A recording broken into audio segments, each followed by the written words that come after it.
Hello, everyone, and welcome back to another episode with the Road to Glory podcast. I'm Juliet. And I'm Cecilia, and welcome back, or was welcome if you're new here. We really appreciate you. We are obviously here to talk about F2 because, as we said, we have been waiting for so long for F2 to be back, and we knew we would have a championship to be decided in these final weeks. But obviously, for those who may have not already seen the results, we already got a champion crowned this weekend in Qatar. Yeah, spoiler alert, it's already been all wrapped up, which is so exciting. Also, a little bit sad. I do like when championships go all the way to Abu Dhabi, but you know what? I'm sure we'll talk about it a bit more later on, but it was very, very deserved. But going back into the beginning of the weekend, we got a couple of driver swaps because there's this big break and teams tend to like to swap their drivers. And I think the most exciting one from personally my side was Martinius Stenchorn stepping in for Amaury Cordial. And we know he's signed there next year at Rodin. So it was very nice to see him jump into that car because we know he did the last round with Trident. So he was in the F2 world already, but now he's gone to the team he's going with next year, so he can just get comfortable, get in the car. So yeah, that was very exciting to see. Yes, 100%. Obviously, he performed so well last round in Baku in that terrible Trident car. Yeah. Like, really dragged it to places it wasn't supposed to be. So it was very nice to see him actually get a shot at, like, testing out the Rodin F2 car now that he's going there next year. But obviously, that was not the only exciting swap we had. I guess to, like, make it make sense chronologically, obviously now that Martinius left Trident, kind of. Obviously, he only did one race. That meant that they had a seat available. And to everyone's surprise, I think, because, like, if anyone guessed this, like, let me know, because you saw the future if you guessed this, let me tell you, because it is James Wharton that is stepping in this weekend, or, like, stepped in. Jumping up from F3, where he's doing F3 next year with PREMA. So he's locked in. But stepping up just for Qatar, though, into the Trident seat. We actually got an announcement today who will be driving for them next week, which is Tresanapol in Puvasak. So very exciting to see him. Trident of the new AIX and are swapping people around. They're just, it's a free bid. If you have enough money, you can be in this seat, pretty much. Honestly, like, they saw what AIX were doing in F3 and they were like, we actually want to try that. I was like, we of course will never know exactly why they chose to, like, split the final 3 races across 3 drivers. It could be, like, obviously just Martinius not expecting to get that Rodin seat potentially. It could be part of it. And also James Wharton, I believe he's also doing something else this week in Barcelona, maybe, or, like, maybe he was only like, I can get in for one round because I'm going back to F3 next year anyway. You never know. But so Tasnapol in Puvasak obviously is stepping up to F2 next year, like, has been confirmed for a full-time seat at ART. So it's definitely good for him to get that one race weekend of experience, even though it is at a different team driving for Trident. Yeah, always good. Also because next year is his rookie year, so he wouldn't have gone to Abu Dhabi, but now he's getting like a free shot at Abu Dhabi. So it'll be very good for him. I don't know if we mentioned this before or not, but the news officially broke that Mary Boyer will be signed with PREMA next year, which is very interesting. He is so Campos in my mind, and Noel Leon is so PREMA in my mind, and they've just swapped seats, so my world has been shaken. But very, very excited to see what he can do there. And I'm pretty sure before we mentioned that Nicola would be in the seat for Pepe. But just so that we're all on the same page, Pepe Marti is gone to Formula E, and we have Nicola Solov back in Campos. Yes, obviously also stepping in a couple of races early because he will have the seat next year. Will be exciting to see that. Also, as you say, with Mary Boyer, he obviously didn't drive this weekend, but he still was in Qatar following around the team, learning its ways, and it's very much looking like it will maybe be Gabriel Mini's car he will be taking over next year. Obviously, nothing has been confirmed as No. of which of the PREMA drivers will be leaving. Obviously, we don't have any confirmation on Montoya or Mini, but No. it was Mini and his race engineer and like his team basically that he was walking around for their track walk. So, and also like rumors are just in general saying Mini will probably be leaving F2, so definitely something to keep an eye out on. Absolutely. And someone else who was there this weekend was Roman Belinsky, who's finally been confirmed that he will be racing with Dams next year in F2, which is really exciting for him. He had such a great F3 campaign, so it'd be very interesting to see what he can do as teammates with Dino next year in Dams. And he was there probably just seeing how everything's going on in the team. But yes, I think that's all of the swaps that we got.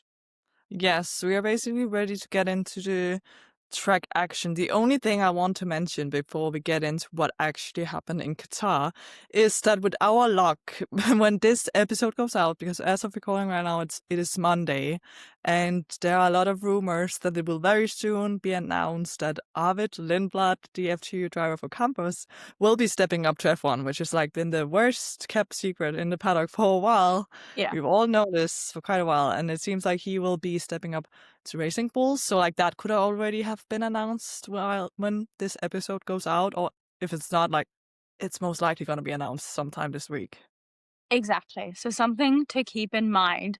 If it does get announced, you will see in the description that we will make a note and make Yeah. you all known, but also follow us on Instagram because we will post about everything happening over there. But yeah, jumping into the weekend, I would like to note that it is so strange to see Alex Dunn without the McLaren and the McLaren Yes. race suit, like back in Rodin colors and two Rodin cars on the track is just so weird.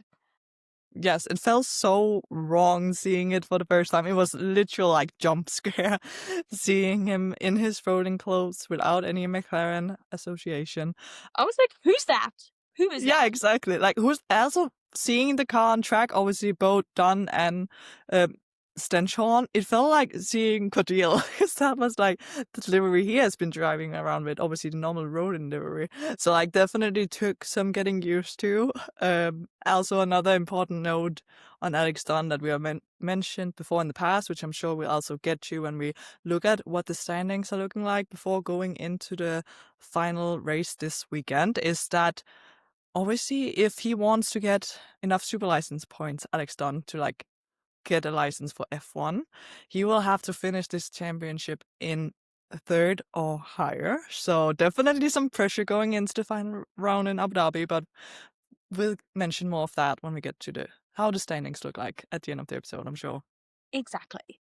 It is also only the second time that F2 has come to Qatar, and this weekend we came in with different tire compounds than we did last year. We come in with a soft and hard. Interesting because we know Qatar really likes to eat your tires up. Yeah. So, interesting coming with a soft this year. So they're trying something different, but obviously in practice, I'd say the most notable thing that we saw was just a lot of drivers were going off track. Like we were getting Uh, track limits all the time. We got some drivers spinning and they've only been there once, and there's a lot of rookie drivers who've never been to this circuit before. So a lot of mistakes happening, no crashes, which was very good. Yes, because obviously it is like a difficult track being like the first cast to like go out on Yeah. completely like new track. So yeah, it was definitely difficult for them also in the hotter conditions because it was slightly earlier in the day than the other sessions, of course. And also like obviously, for those who don't know, Qatar is built to be a MotoGP track. So it's definitely very inviting to test out the track limits as well, Yeah. but some people taking it a bit too far with the gravel strips they have added, so there is some consequence to going off. But of course, yeah, there can't just be like a barrier they can instantly hit if something happens, because that would be very bad if that happened to a MotoGP driver.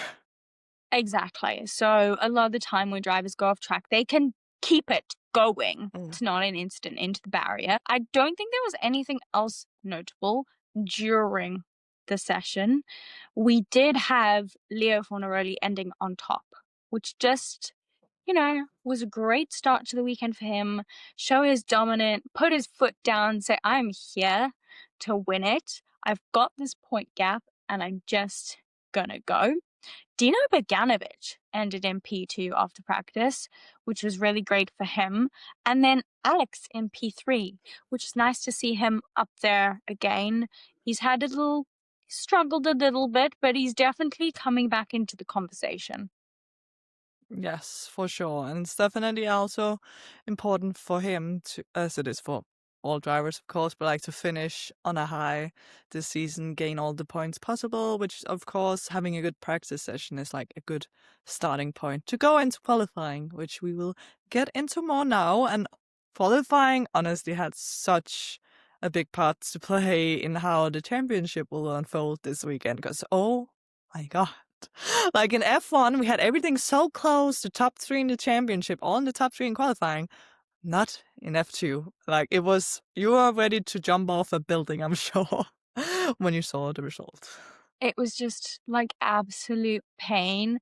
It was pretty much every single one of the title contenders besides Leo Mm. Fornaroli had an awful qualifying because they Yeah. did well in practice. They were fine.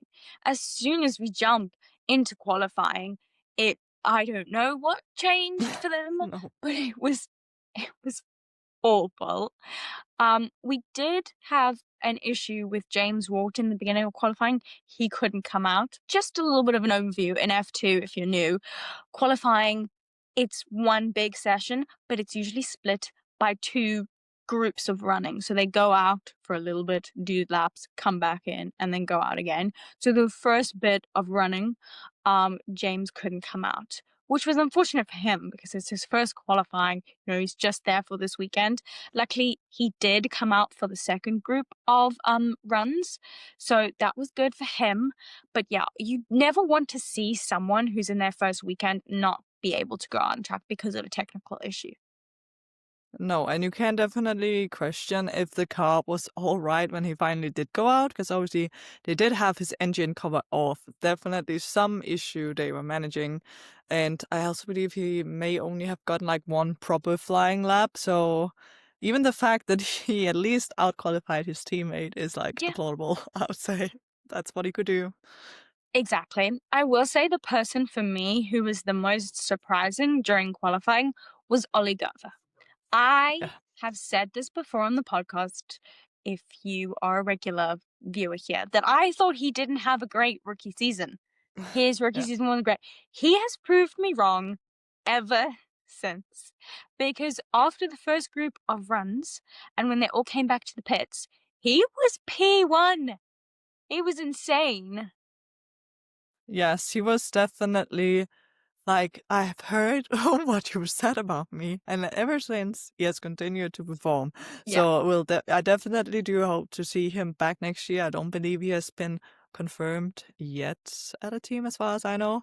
Um, Um, no, but we'll hope to see him back. Obviously, it didn't play out the way he wanted. Unfortunately, the universe didn't want that because during qualifying he after qualifying, he got penalized for impeding Martinez Denschorn, unfortunately. yes, he got a 3-place grid drop for both the sprint and the feature race, dropping him off of pole, which is very unfortunate for him. You never want that to happen. It is his rookie season, so mistakes can be expected. And I think, you know, he still had an okay race. So, you know what? It would have been better if he started on pole, but it wasn't meant to be. I'll say that. No, the universe really wanted Fornaroli to just have the easiest, nicest time because he Literally. obviously qualified P2, then he jumped up to P1 after the grid drop for Ollie. So definitely he was happy with that, I'm sure, because looking at the championship standings, the other drivers who were closest to him in the championship being Crawford and Luke Browning going into the weekend. Like Crawford, who is an experienced driver, he's in his third year. He wasn't like that far off Leo going into the weekend. And like, I think you predicted him as like really going in, having nothing to lose, and now Yeah. being Aston Martin third driver next year. And he decided, you know what? No, I'll qualify P15. Yeah. And Luke qualifying P18. Yeah. That is just, oh, I was rooting for them. At least like make it a challenge, just a little bit, because like when have we last seen actually the championship leader starting on pole and all of his title contenders, the other contenders, are Yeah. just so far off. Obviously, it's F2, anything can happen, but it's Exactly. definitely a good way to start off the weekend for Leo. His closest contender, being Richard Verschoor, was in P10, which wasn't even that close. And then there was Alex Dunn in P5, which is a bit closer, but he had quite a big points deficit. So it was just like, Exactly. after quali, it was really looking like Leo would be winning this unless something insane happened during the races. Honestly, if you can talk about the logometer, which we love to do here with luckiest and unluckiest drivers, Leonardo Fornaroli is so high on the logometer, not to put like anything against him. He's also an incredible driver, but the luck of the fact that his car stopped on track after qualifying. Like, imagine if that had happened during qualifying, or like if it had been some issue that meant he would get disqualified or something. That rumor was going around. Like, what if he doesn't have enough fuel left? Thankfully, nothing big was wrong. He kept that inherited pole, but like the timing of that, and it's not the first time either that like his car has stopped in qualifying, but it actually hasn't like meant that much to him anyway. He is the luckiest driver.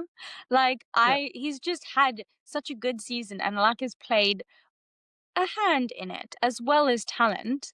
I do think we should mention someone who I like to call the unluckiest driver, Victor Yes. Martins, Hmm. having a great qualifying. He technically qualified P3, but with the disqualification, he qualified P2. And I was just really happy to see him just get some good luck for once. Yes, honestly, when I saw the result after Ollie's grid drop that Victor would start P2, I'm not gonna lie, I was thinking, how is Victor gonna be unlucky this time? Yeah. Because What's gonna that go wrong? man can never catch a break. I swear, when we look at if we make an episode on like how the season has gone by at some point after the season is done, like if you look at Victor's qualifying results, I believe has been one of the most consistent qualifiers. Like, he is so often up in the top 3, and he just doesn't have the points to show for it because everything just seems to go wrong for him in the races. Which we will get into a bit later, but he has a lot better of a race when Yes, he starts on the finally. front row. Yeah, The universe actually wanted to be on his side this time. exactly. And it's a nice way to end out his season. I don't see him coming back. No. Being it's his third year. So I really don't see him coming back next year. So it's very nice for him to end the season on a high, and I hope in Abu Dhabi he can also have a good races there. I will say, now we've already talked about Arvid Lindblad going up to F1. I do want to mention the fact that Arvid was absolutely crushed in qualifying by his rookie teammate, Nicola Solo, which I do feel like we need a moment of applause for Nicola stepping into that car for time in F2 and qualifying P7, and Lindblad being all the way down. I don't even remember if it was P17-ish, like around that area. I'm Yeah, not it sure was the down. exact position. It was pretty far down. So definitely great showing from Nicola. But that is the only last thing I wanted to mention from qualifying, because definitely we need to get into the races now. Absolutely. And we start with our sprint race. And we had Richard starting on pole, which is good for him, good for his championship contention. And we had a great start from Joshua Dirksen, who was in P2, I believe. He had a Yes. cracking start, and I was like, "Oh, Joshua's gonna fly away with this." He did not. No. But yeah, further back, there was just a lot of battling going on. Leo and Roman, teammate on teammate battling, which was Yes. #terrifying. I don't like when teammates battle. Literally. No, especially not when I'm so sorry, but when it's Roman Stanek, I still have some post-traumatic stress from seeing him going wheel to wheel with people. I am so sorry. No offense to the Roman Stanek fans or him, but like definitely seeing him going wheel to wheel with his teammate, who is literally a championship leader. There are no team orders here, which obviously, if anyone are new to feeder series, we do not see team orders really in F2. Like a team can request for one of the drivers to play nice or give a position, but it is entirely up to the drivers themselves. Obviously, they don't get paid to be here. They literally pay so much money, and the sponsors and F1 Academy teams are paying so much for them to be there, and they need to take every position and opportunity they can get to get a better result. But nevertheless, it got me stressed seeing him racing against Leonardo Fornaroli. It really did. I would say the most notable thing that happened in the first couple laps was when we got the yellow flag and then a safety car for James Walton, who was stuck Yes. in the gravel with yet another teammate on teammate fight. Yes, and this incident was so stupid. Like I was almost at the point of screaming at the screen, because we have the two Trident drivers, also like obviously both new-ish drivers to the series. Lawrence Van Hoopen only having raced in Baku before this, and James Watson this being his first race. And like, guys, you are battling for last place. So what are we even doing here? Obviously, Lawrence Van Hoopen ended up being entirely guilty for the incident that left James stuck in the gravel, unfortunately only being able to enjoy the race from the sidelines afterwards. That was such an unnecessary incident between the two, and Lawrence also did get a 10-second penalty after the race, which didn't matter because he finished at last anyway.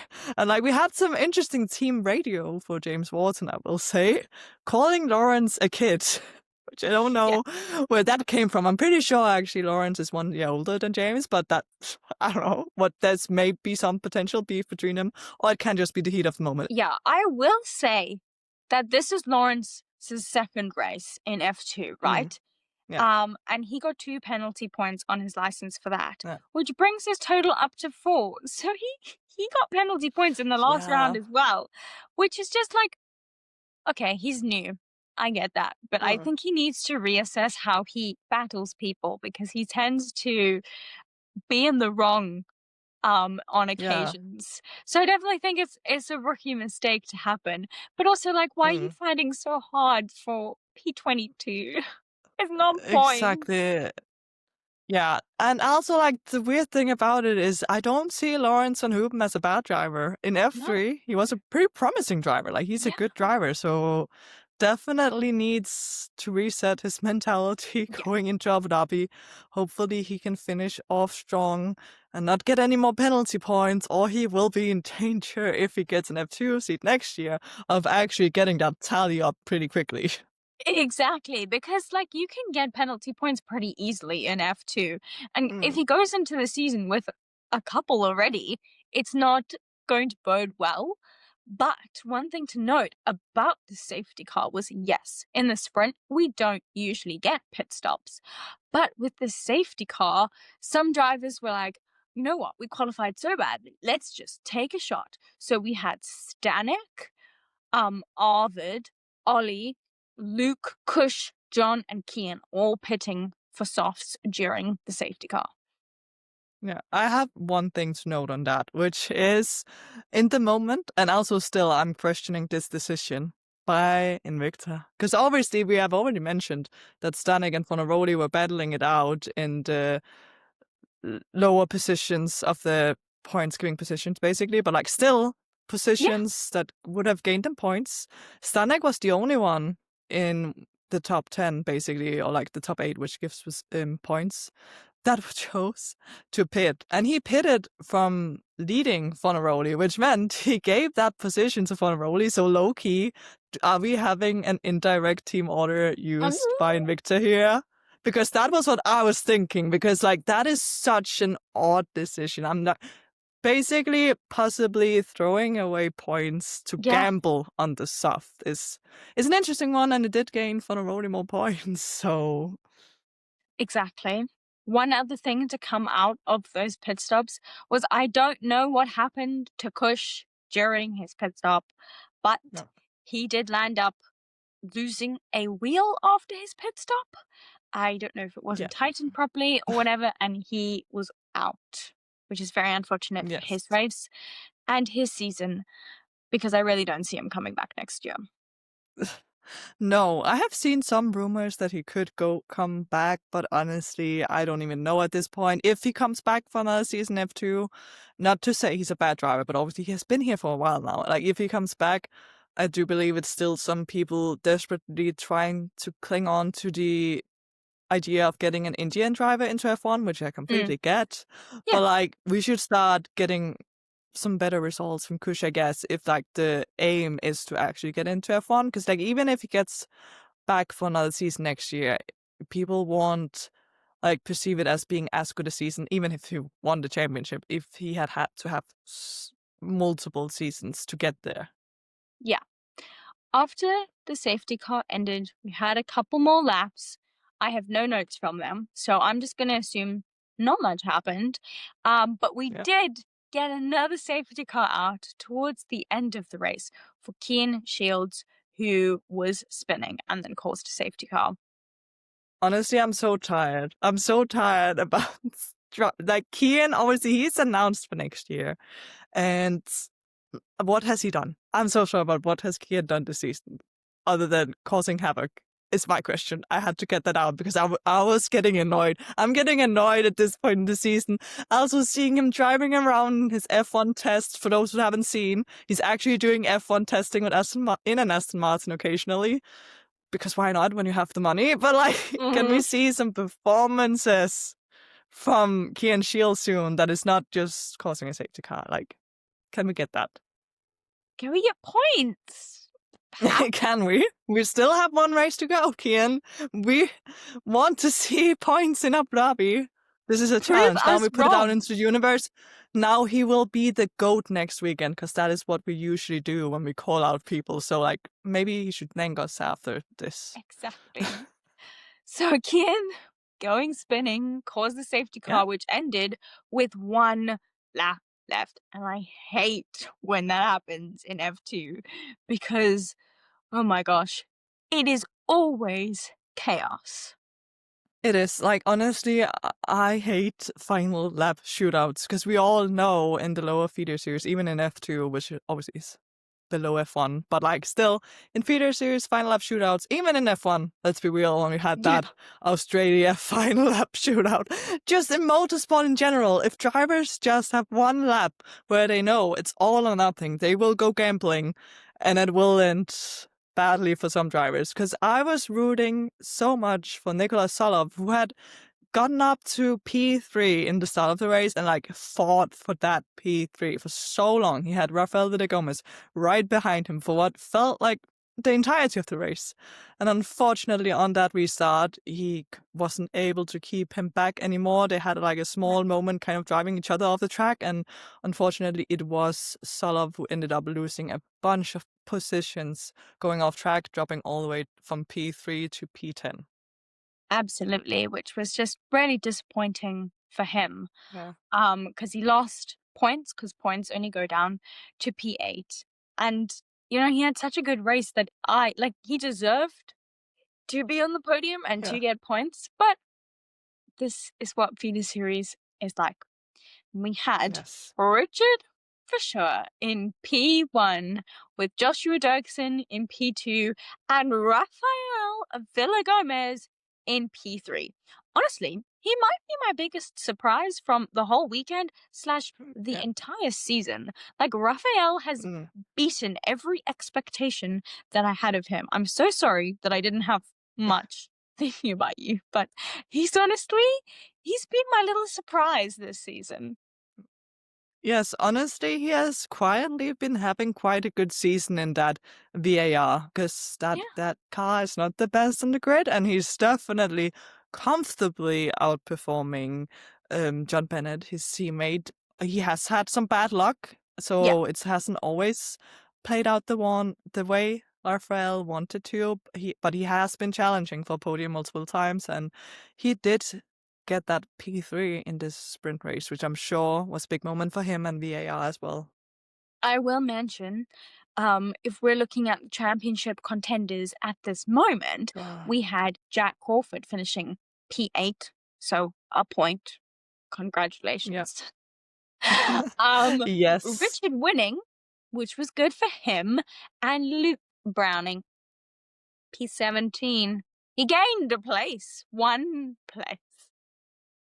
Yes, that is something for sure. And obviously, title leader at this point, Fornaroli also gaining a couple of points, finishing P6. So that was also important for him, obviously getting as many points as he possibly could. Obviously only a P6, but like when you Yeah. see how the weekend ends, that P6 could make the difference for him. I will say one more thing, that with this win for Richard Verschoor, he equals the most race wins in F2 with Felipe Drugovich, with 7 wins, Yeah. I think it is, which is good for him. He's leaving, Yes. finally. I'm glad he leaves with that title. Yes, congratulations to Richard. Obviously, he has had some bad luck. Like, imagine if he hadn't been disqualified from like at least a couple of race wins. Yeah. He could have like an even bigger record. Whoa. But yeah, yeah, like imagine, honestly.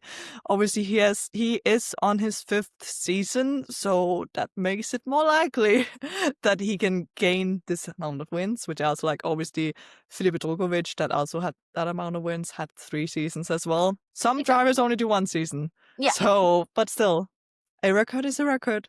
We'll give that to Richard for now. Exactly. And I think that's kind of all that happened in our sprint race. And we Yeah. can go on to our feature race of the weekend, which start was delayed by 10 minutes because there was a crash in the Porsche Cup Series, so they had to fix some barriers. But that didn't hamper us too much. But our most unlucky driver, Victor Martins, had Yes. a great start and took the lead. And I was so happy for him. Yes, honestly, he had a great start starting from P2, just going straight into the lead.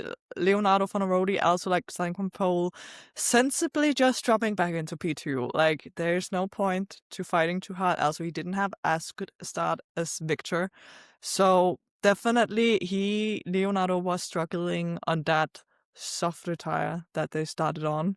So it was really good to see Victor. I was very much questioning if something would happen in the race which would take away that lead.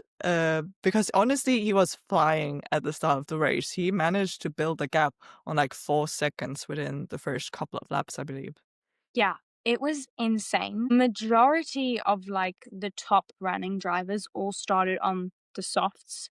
So they had to pit on lap 6, I think it was, and then put the Yeah, end of hard lap tires 6. on for the rest of the race, because obviously the soft tire doesn't last that long, and lap 6 is the earliest time that they can pit. So we had the people who went on the alternative strategy hop into the front of the race for a little bit, and they were just out there hoping for a safety car and running as long as they possibly could. Yes, obviously F2 is always a gamble. Sometimes those drivers standing on the alternative strategy can basically win a free Yeah. pit stop by staying out longer.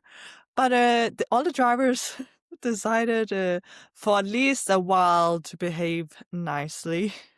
And the timing of the safety car that we will get to soon didn't really pan out that well. Before we get to that safety car, I will mention though that obviously Victor did stay out for another lap compared to the drivers behind him.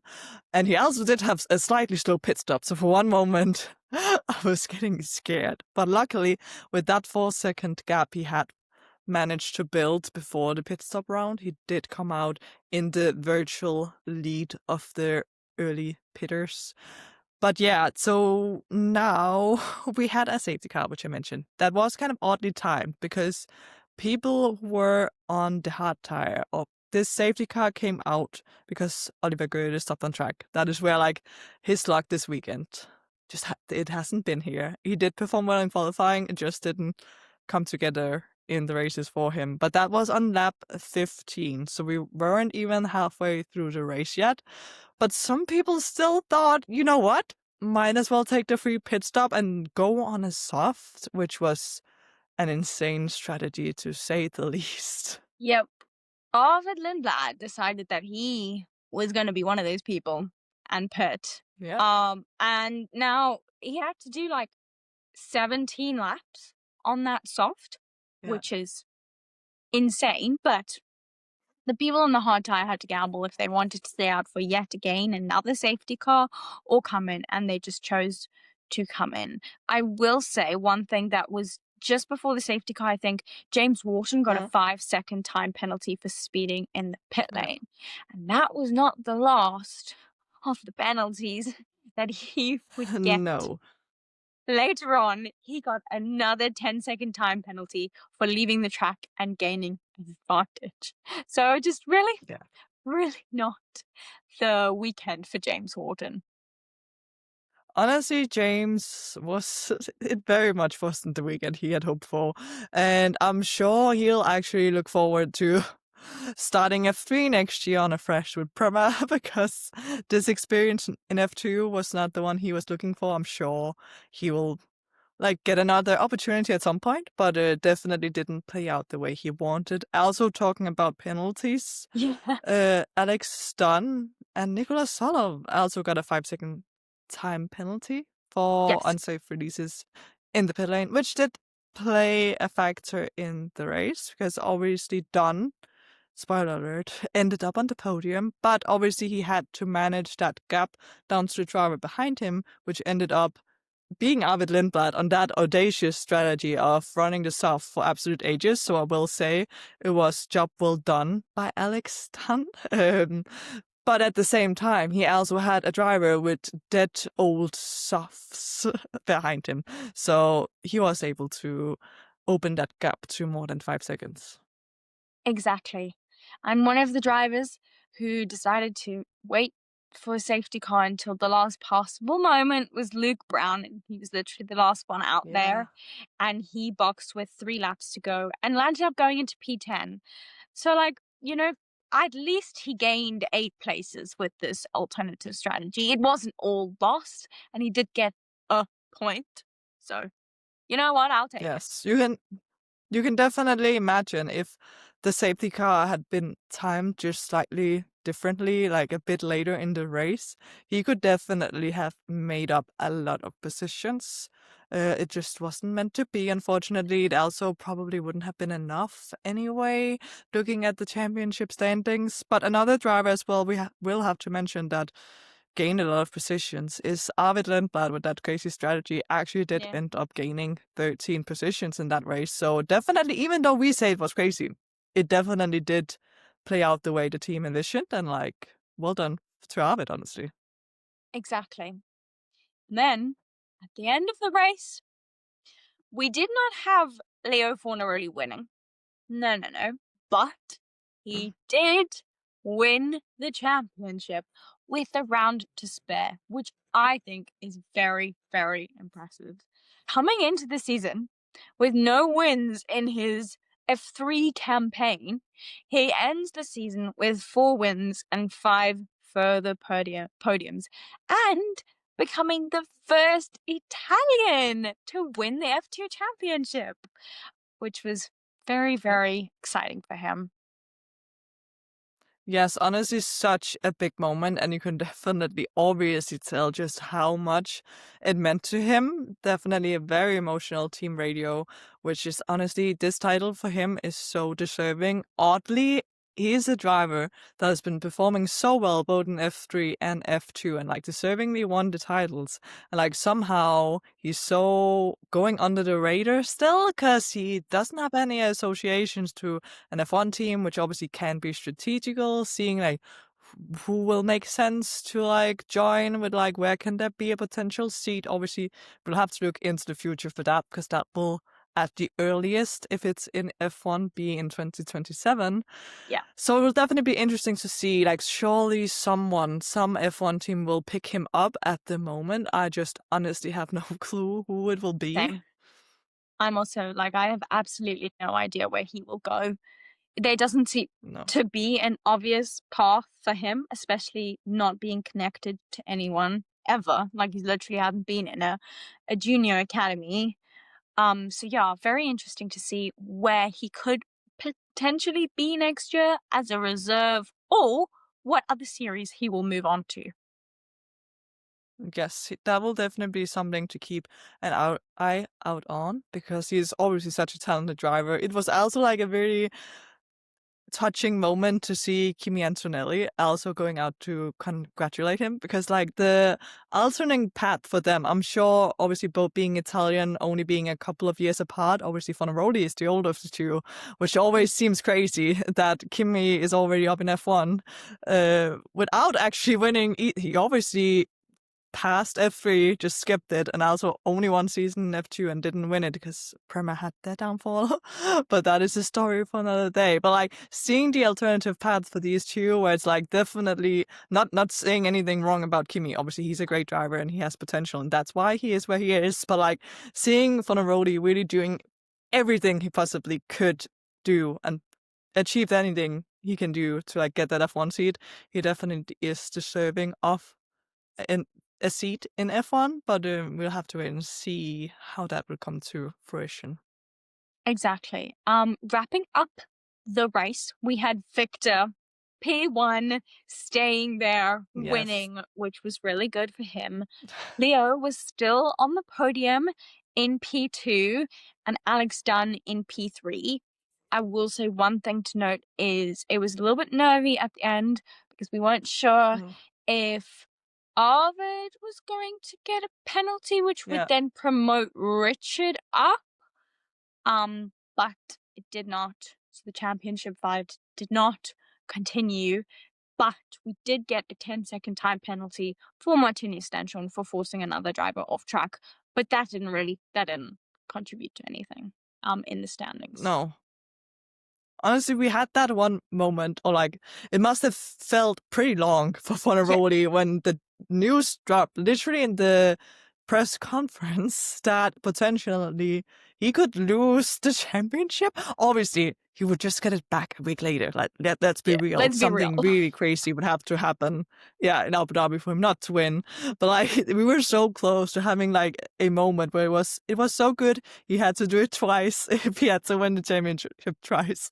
Luckily, that didn't happen. He got to keep his title, which was super great. Also, I love that he did end up on the podium because I always feel like it's slightly unsatisfactory when like the winner of the championship doesn't end up on the podium because like they'd still bring them up to the podium, but it's always like kind of a weird situation. So definitely job well done for Leo controlling the race from P2, obviously not being able to get the lead back from Victor, but he definitely did try, which I was actually surprised by. He was pushing Victor along, I will say, but I was happy to see that ending and definitely deserved by everyone.